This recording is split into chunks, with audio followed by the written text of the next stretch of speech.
Big Barda is one of the most powerful women in the DC universe, easily strong enough to trade blows with Wonder Woman. But her real strength, it isn't just physical. It's not just the product of a world forged in fire and hate. Oh, cool. Her strength is a legend, pulled from ancient myths of warrior goddesses and biblical tales of rebellion. The secret to Barda's power isn't just what she is, but how she was written. In this video, we re-breaking down how the legendary Jack Kirby wove together the legends of the past to build an icon for the future of comics. To understand Big Barda, you first have to get inside the mind of her creator, the undisputed king of comics, Jack Kirby. In the early 1970s, Kirby unleashed his most ambitious project on the world, the Fourth World Saga. It was an epic of cosmic gods, a sprawling modern mythology tackling the biggest questions out there. Good versus evil, freedom versus tyranny, fate versus free will. At the heart of this new mythology stood a pantheon of new gods' characters who were powerful fusions of ancient archetypes and sci-fi futurism. And that's where Big Barda's story begins. She's a warrior, a hero, a wife, and a cornerstone of Kirby's new universe. But Kirby, being the master storyteller he was, didn't just pull her out of thin air.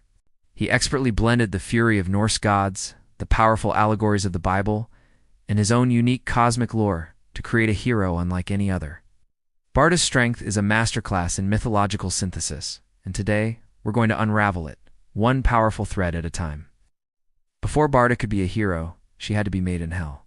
And in the fourth world, hell has a name: Apocalypse. The name itself is a direct play on the Greek apocalypse, a word meaning revelation or uncovering, often tied to judgment and the end of the world. Kirby's Apocalypse is a literal hellscape. It's a planet-wide industrial nightmare of fire pits and unending suffering, ruled by the stone-faced tyrant of all tyrants, Darkseid. Darkseid isn't just a villain. He's the embodiment of tyranny, a twisted god who wants to extinguish all free will in the universe.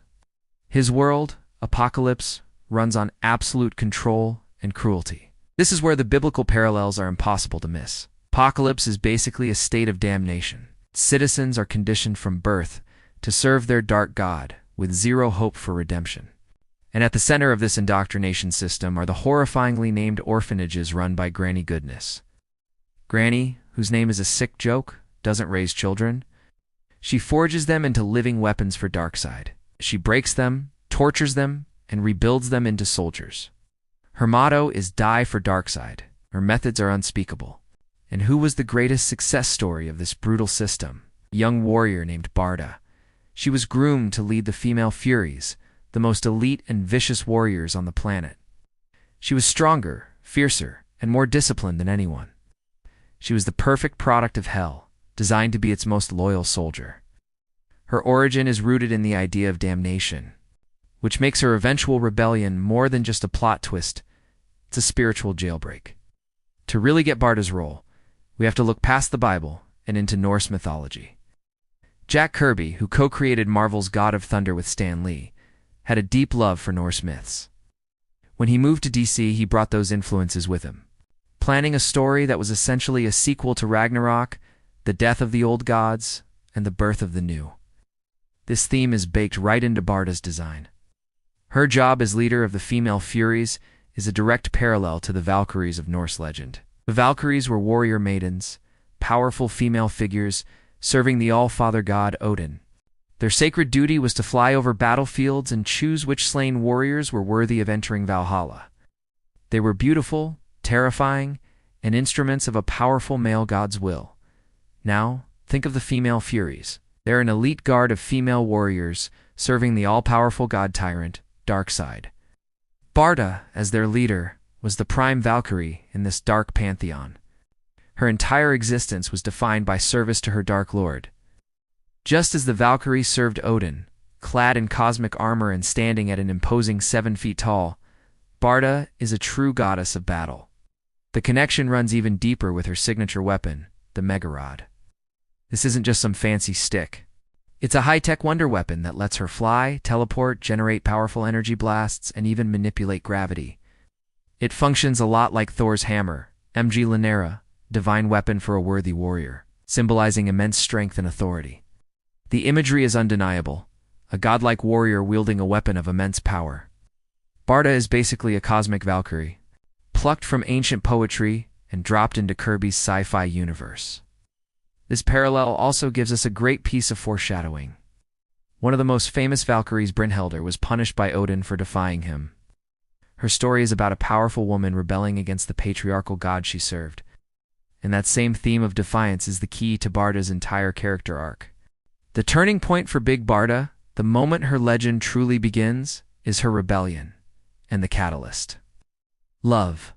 On the hellscape of Apocalypse, Barda meets Scott Free, Darkseid's adopted son. Scott, who would become the super escape artist, Mr. Miracle, represented everything Apocalypse was not: hope, freedom, and defiance, a concept that was totally alien in her world. Their escape from Apocalypse is so much more than a prison break. Think about it. It's the Exodus story retold on a cosmic scale. They are leaving the oppressive Egypt of Apocalypse, ruled by a tyrannical pharaoh and Darkseid. They are fleeing persecution in search of a promised land. In the fourth world, that promised land is New Genesis, the celestial opposite of Apocalypsa, world of peace, light, and freedom, ruled by the benevolent Highfather. This journey transforms Barda's strength. On Apocalypse, her strength was a tool of oppression. But in choosing to flee with Scott, her strength becomes an instrument of liberation. And let's be clear, this is not a damsel in distress story. Barda is the muscle in this escape. She uses the very power that was meant to enslave her to break her own chains and protect the man she loves. This act of defiance is a profound moral choice. It's a rejection of her conditioning and her dark destiny. She is choosing love over hate, freedom over servitude. It's here that Barda's strength becomes more than physical lit, becomes a moral and spiritual force. She walked out of hell not because she was cast out, but by her own damn will. This blend of ancient myth and modern character is pure Jack Kirby genius. It just goes to show how timeless stories can be retold in new and exciting ways. What other mythological connections have you noticed in the Fourth World Saga? Let me know your thoughts in the comments below. So, what is the ancient legend behind Big Barda's strength? It's not just one legend, but a masterful mix of many. Her power is a tapestry woven from different mythological threads, creating something completely new. First, you have the raw physical power of a Norse warrior god. She has the combat skills and divine weaponry of a Valkyrie, a goddess forged for war. Second, you have the moral strength of a biblical figure who finds redemption. Her journey echoes the Exodus, a story of escaping bondage to find a promised land. Her strength is tempered by the compassion and love she discovered, giving it a purpose beyond just destruction. And finally, you have that rebellious spirit that defines so many great myths. From Brynhildr defying Odin to Prometheus stealing fire from the gods, Barda's defining act is looking the ultimate evil in the face and choosing freedom. Kirby's genius was in reinterpreting these myths for a sci-fi age.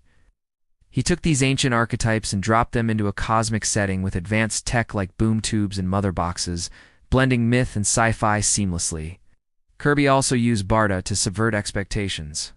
He brilliantly flipped the script on traditional gender roles by deliberately making Barda taller and physically stronger than her husband, Mr. Miracle.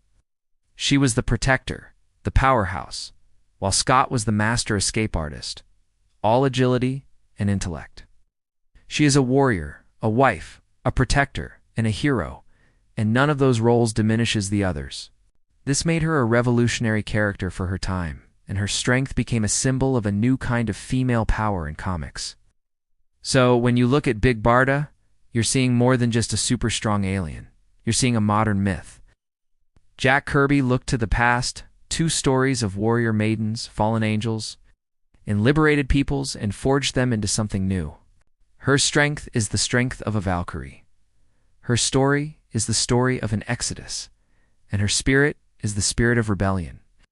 She is a living testament to the idea that our circumstances don't have to define us, that even those born in the deepest darkness can choose to walk into the light.